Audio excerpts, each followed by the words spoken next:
un jour, sera changé et aura reçu le cœur de l'Esprit qui battra perpétuellement pendant des temps incommensurables à venir, sans maladie, sans chagrin, sans vieillesse ou quoi que ce soit d'autre. Souvenez-vous de Jésus.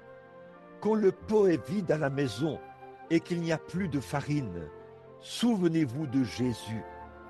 Quand le médecin dit qu'il n'y a plus d'espoir, souvenez-vous de Jésus. Quand le diable vous tente, comme le dit le cantique que nous chantons en nous séparant, quand les tentations surviennent, murmure son saint nom en priant, se souvenir de Jésus, se souvenir qu'il reviendra.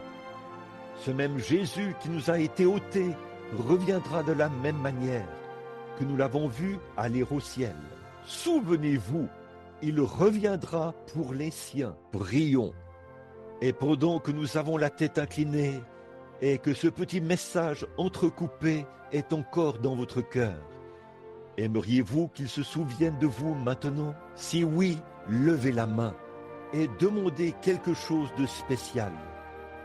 Seigneur, souviens-toi de moi.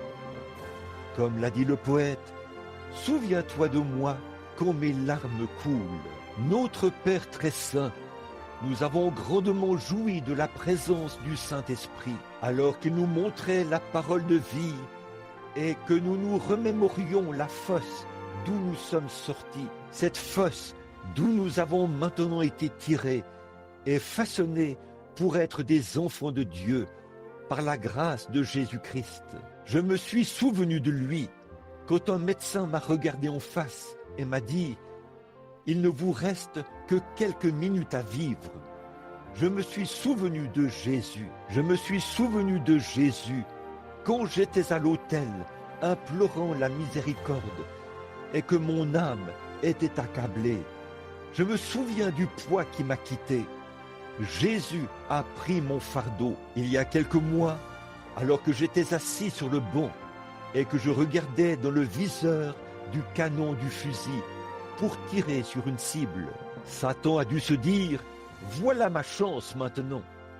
Quand le fusil a explosé et que le canon, la crosse et la détente ont volé en éclats et que le feu s'est répandu tout autour de moi et j'ai essayé de me mettre debout, alors que le sang giclait, je me suis souvenu que c'était Jésus. Et le médecin, quand il m'a examiné et qu'il n'a vu aucun dommage, il a dit « La seule chose que je sais, c'est que le Seigneur devait être assis là, lui aussi, pour protéger son serviteur. Une telle explosion l'aurait certainement taillé en pièces. Ô Dieu, combien nous nous souvenons tous de ces choses. Nous venons à la source remplie du sang tiré des veines d'Emmanuel. Bénis-nous tous ce soir, Seigneur. Tu connais l'objectif et le motif qui sont dans le cœur de tous ceux qui ont levé la main.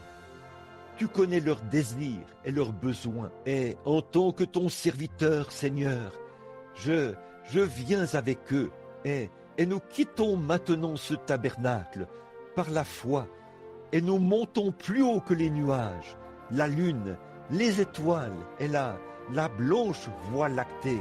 Et nous arrivons maintenant dans la présence de Dieu.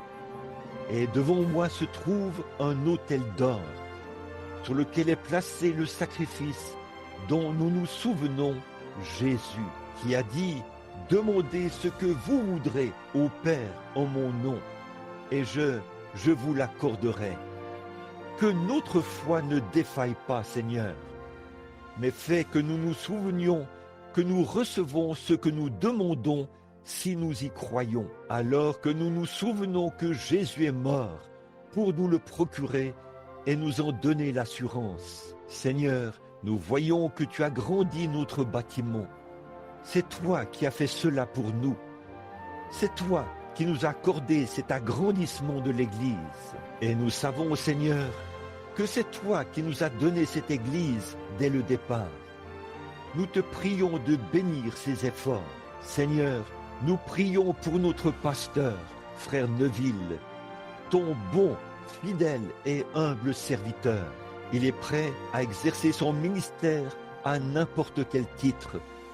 Peu importe si c'est en étant assis tout au fond ou si c'est en tant que concierge de l'Église. Peu importe où tu as besoin de lui, il veut être cet instrument qui est prêt à te servir partout où tu l'appelles. Nous te prions, ô Dieu, de le bénir. Ô Dieu, cette grande épreuve que je viens de traverser, ces administrateurs qui m'ont soutenu, cette Église qui a prié pour moi. Finalement, la victoire a été obtenue. Ô Dieu, je prie pour eux. Je me souviens d'eux aussi, Seigneur.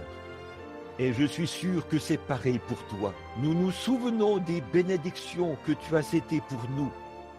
Et nous nous souvenons de ta parole, selon laquelle tu ne nous délaisseras jamais et tu ne nous abandonneras jamais. La vieillesse n'y changera rien.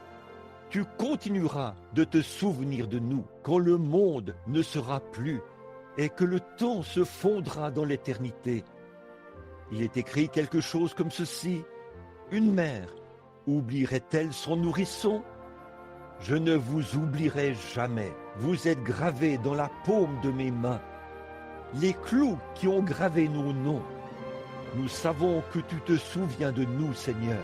Puisses-tu toujours être dans nos plus beaux souvenirs, comme notre Sauveur, notre Guérisseur, notre Roi, notre Amoureux, notre vie, notre Soleil, notre tout en tout, cette source inépuisable de la grâce et de l'amour de Dieu pour nous. Les êtres humains déchus de la famille d'Adam, accorde-le, Seigneur, alors que nous nous remettons à toi maintenant et que nous quittons le tabernacle ce soir en nous souvenant de Jésus. Amen. Vous souvenez-vous de lui? L'aimez-vous? Maintenant, je pense que dans notre petit message entrecoupé, nous pourrions ajouter ceci.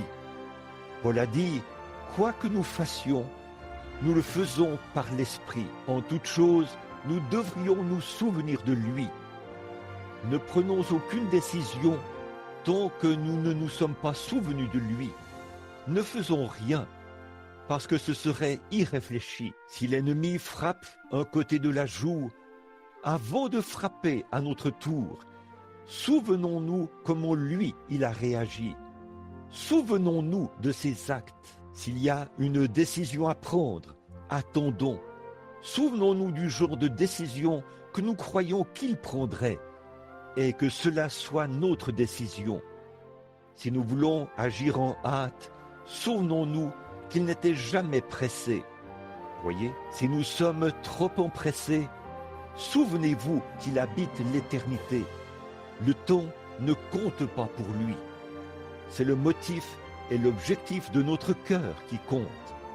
Souvenons-nous de lui maintenant, alors que nous chantons ce cantique dans l'esprit de sa présence. Je l'aime. Si vous demeurez dans l'amour, vous demeurez en Dieu, car Dieu est amour.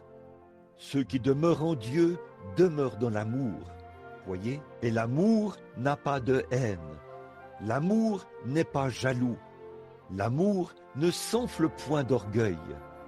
L'amour ne se comporte pas mal. L'amour est toujours gentil, doux, indulgent, bon. Peu importe combien les autres sont amers, l'amour demeure le même. L'amour, c'est le point de référence final de la grâce. L'amour, pour nous, c'est le point de référence final de Dieu. Après que tous les autres dons et autres choses auront disparu, nos prophéties, nos langues, nos interprétations, tout ce que nous aurons pu faire et tout, quand l'amour entre en scène, c'est le point de référence final. C'est au-dessus de tout, parce que tout le reste faillit. C'est la décision de la Cour suprême. C'est le poteau d'attache, c'est l'étoile polaire qui garde les marins sur la bonne route. C'est la boussole qui nous guide. L'amour, c'est le point de référence final. Souvenons-nous-en alors que nous chantons « Je l'aime ». Maintenant, souvenez-vous, il m'a aimé et a donné son Fils. Pendant que notre sœur joue ce cantique pour nous,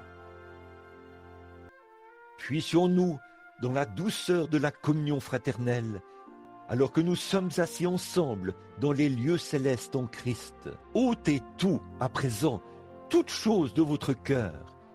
Et souvenez-vous, la parole de Dieu le dit.